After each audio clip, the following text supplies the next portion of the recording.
नमस्कार, मैं हूं विजयश्री और आप देख रहे हैं सियासत नगरी, जहां बात होती है देश की राजनीति की सीधे मुद्दे पर और पूरी स्पष्टता के साथ। देश की राजनीति में एक बार फिर बयानबाजी को लेकर सियासी घमासान तेज हो गया है। कांग्रेस अध्यक्ष मल्लिकार्जुन खड़गे के प्रधानमंत्री नरेंद्र मोदी को लेकर दिए गए बयान पर भारतीय जनता पार्टी ने कड़ा पलटवार किया है। बीजेपी ने कांग्रेस पर तीखा हमला बोलते हुए उसे पाकिस्तान का इको चैम्बर तक बता दिया है। क्या है पूरा मामला और कैसे इस बयान ने सियासी माहौल को गरमा दिया है, देखिए हमारी ये खास रिपोर्ट। कांग्रेस अध्यक्ष मल्लिकार्जुन खड़गे के एक बयान ने देश की राजनीति में नई बहस छेड़ दी है। हाल ही में दिए गए अपने बयान में खड़गे ने प्रधानमंत्री नरेंद्र मोदी की नीतियों और कार्यशैली को लेकर तीखी टिप्पणी की थी। उनके इस बयान के सामने आते ही भारतीय जनता पार्टी ने तुरंत प्रतिक्रिया देते हुए कांग्रेस पर निशाना साधा।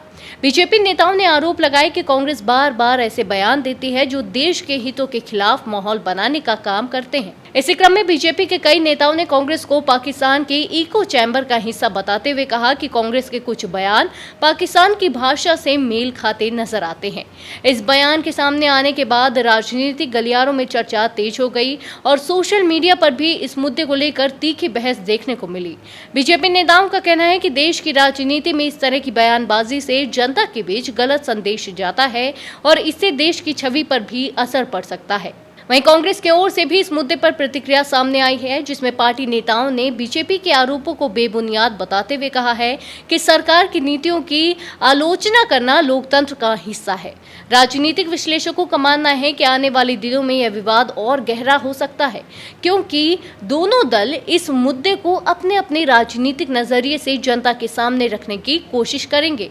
फिलहाल इस बयान और पलटवार के बाद देश की राजनीति में एक बार फिर बयानबाजी का दौर तेज होता दिखाई दे रहा है और सभी की नजरें इस पर टिकी हैं कि आगे इस विवाद में कौन सा नया मोड़ आता है। तो खड़गे के बयान और बीजेपी के पलटवार के बाद देश की राजनीति में बयानबाजी का दौर एक बार फिर तेज हो गया है। अब देखना होगा कि विवाद आने वाले दिनों में किस दिशा में जाता है और क्या इस पर दोनों दलों के बीच सियासी टकराव और बढ़ता है। फिलहाल इस खबर में इतना ही। देश और राजनीति की हर बड़ी खबर के लिए बने रहिए सियासत नगरी के साथ।